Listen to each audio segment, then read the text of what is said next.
Olá, gente. Estou aqui para apresentar um trabalho sobre os autômatos. Os componentes são Perla, Enzo, Diego, Gabriel e Vinícius. Eu irei falar um pouco sobre a sua origem. Até pouco tempo atrás, os robôs que conhecemos tinham um nome diferente. Eram chamados de autômatos. Autômato é uma máquina qualquer que não necessita de controle ou do comando de alguém. Portanto, é uma máquina com funcionamento automático, também chamada como auto-operacional. Temos a impressão que os robôs surgiram há pouco tempo, contudo, a existência deles remontam à antiguidade.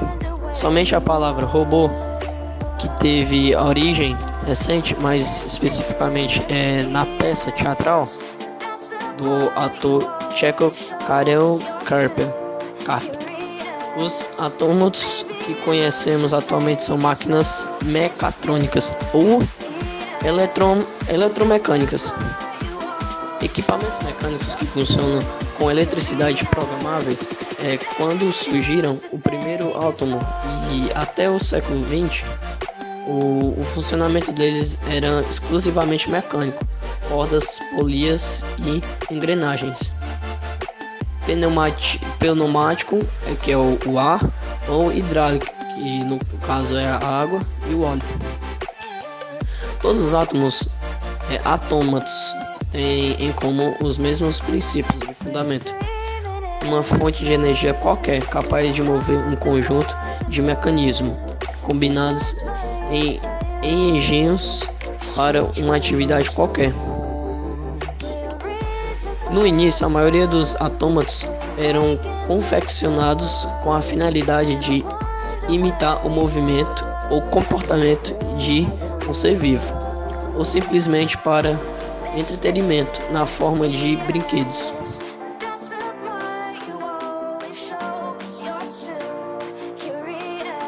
Agora eu vou falar sobre algumas curiosidades de autômatos famosos, começando com o autômato do pato de Jean-Claude Vaucanson de 1739, que era um pato artificial feito de cobre, que além de produzir sons de pato normal, ele bebia, comia e também digeria.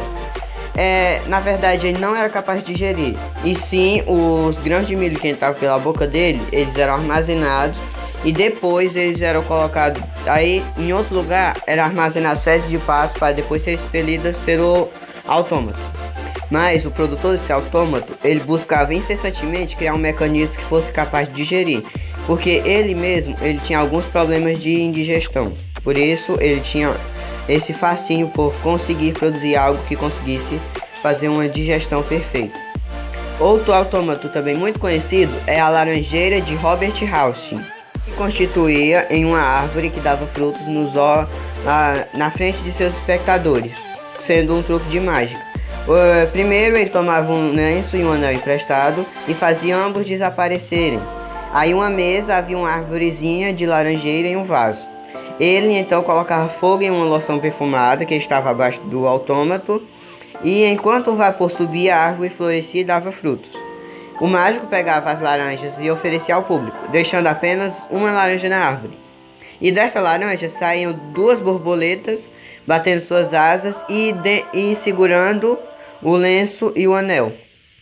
Por isso, ele foi conhecido como o pai da mágica moderna, pois muitos de seus truques eram fascinantes. E ainda hoje, muitos truques são aperfeiçoamentos dos seus antigos truques. E o terceiro, mas não menos importante, tem o autômato de Maillard. Henry Maillard, ele era um mecânico suíço do século XVIII. Ele trabalhou em Londres e produzia relógios e outros mecanismos. Depois de passar um tempo trabalhando nas oficinas de Pierre Jacques Droz, em que produzia relógios e autômatos, em 1805 ele construiu um autômato capaz de desenhar figuras e escrevia versos em francês e em inglês. O curioso é que em novembro de 1928, o autômato de Maillard foi doado pela família Brooke para o Franklin Institute. As peças estavam bastante danificadas, só que eles conseguiram reparar o autômato. Mas, no entanto, ninguém sabia quem foi que produziu o autômato. Até que um dia ele escreveu a seguinte frase: escrito pelo autômato de Maillard. Assim, todo mundo conseguiu descobrir quem era o seu fabricante. Esse autômato ficou conhecido por ser o autômato de escrever que com mais memória, já que era capaz de fazer 4 desenhos e escrever 3 poemas, 2 em francês e 1 em inglês. Um dos poemas desse autômato era em francês, que era Enfant chéri des dames, je suis en torpins, for bien avec les femmes, même avec les mariés, escrito par l'autômate de Maillard, que traduzindo fica: queridas senhoras, eu sou, em qualquer país, bem como as mulheres, o mesmo com os maridos. Escrito por l'autômato de Maillard. Embora existam muitos outros autômatos famosos, destacamos apenas esses 3 porque são os mais interessantes. Eu espero que tenham aprendido muito sobre autômatos e que esse vídeo tenha servido de uma boa curiosidade. E obrigado por assistir e até a próxima. Autômatos e a mitologia. Nota-se que os gregos antigos eram um povo obcecado pela ideia de serem mecânicos semoventes. Suas lendas são repletas de estátuas móveis e robôs anões. Além dos já citados, trípodes, Heféstos teria criado ainda Talos, um gigante feito de bronze, que guardava cetro contra intrusos. Talos matava suas vítimas através do aquecimento, abraçando-os à morte. É de Heféstos ainda a credencial de haver feito estátuas de ouro puro em formato feminino. Pigmeleão, rei de Chipre, se apaixonou por uma bela estátua que tinha feito e se casou com ela depois que Afrodite a trouxe à vida. Dédalo haveria inventado alguns robôs trabalhadores para lhe auxiliarem. Temos ainda Prometeu, que recebeu a fama de ter feito o primeiro homem e a primeira mulher da Terra.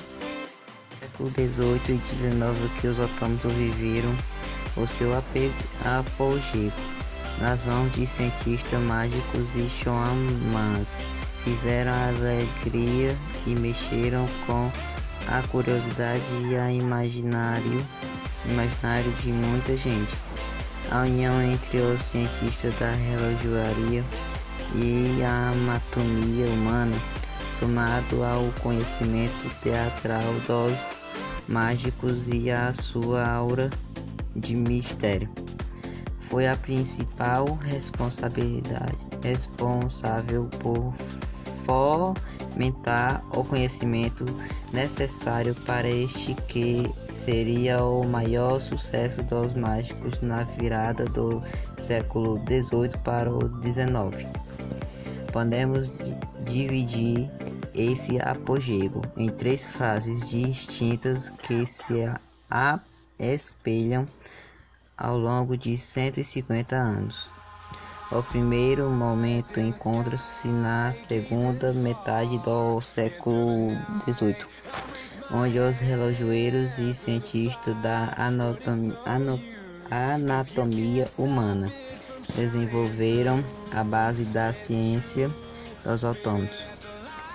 Friedrich von Ignatius, Barão von Kempelen, Biele e Louis Jacques Droz são alguns dos expoentes dessa época, dominados pelo espírito científico e mais precisamente pela concepção biomecânica, do ser humano. Estes homens construíram numerosas criaturas artificiais que tentaram copiar com exatidão a natureza.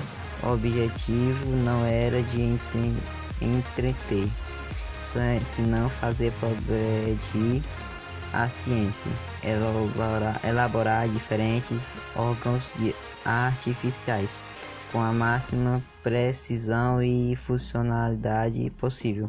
Mesmo os autômatos que imitavam animais eram quase perfeitos em seu comportamento. Agora falando mais um pouco sobre o apogeu dos autômatos, o segundo momento situa-se na primeira metade do século XIX, período conhecido como a Era dos Mágicos Mecânicos. Gênios como o relojoeiro Henri Marladet e os mágicos como Stephane Jean-Eugène Robert Houdin e John Neville Maskelyne foram os maiores exploradores dessa ciência. Eles criaram máquinas fantásticas, capazes de escrever poemas, desenhar, fazer contas, adivinhar cartas, tocar instrumentos, atirar com arco e flecha, inclusive retirando a flecha da aljava e pondo-a no arco. A imaginação era o limite. Por fim, na segunda metade do século XIX, temos a chamada Era de Ouro dos Autômatos. Juntamente com a Revolução Industrial, o autômato torna-se uma indústria.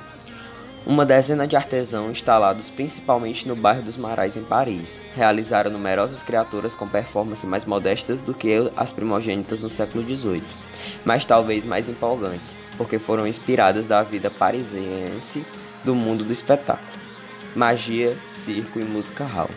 Dentre os nomes célebres cita Theored, Palibois, Lambert, Renaud, Rollet de Camps, Vich e Bontemps.